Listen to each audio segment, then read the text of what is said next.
ingo besini singo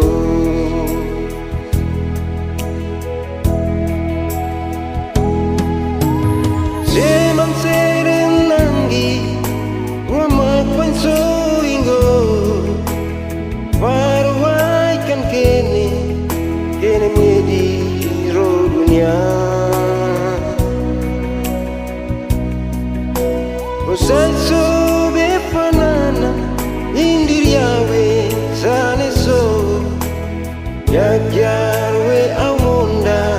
we mirmonda mansere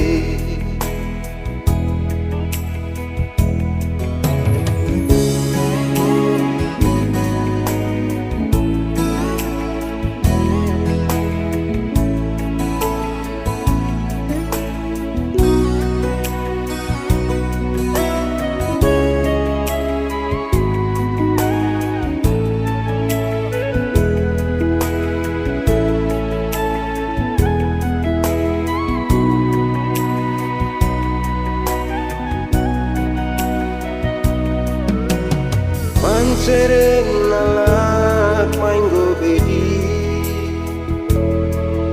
Wamu makwan suinggo rorasine Ukar kararur basre Pararur inggo sesna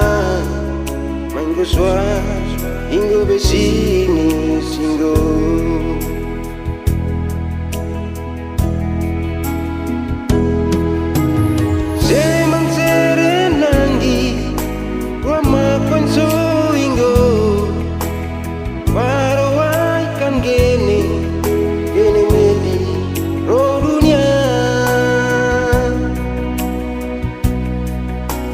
Osai so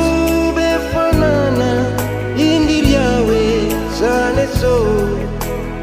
Yakyar we amonda we mirmonda mansere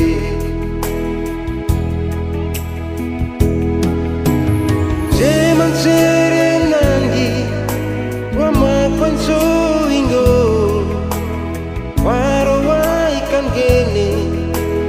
medi ro dunia Osai so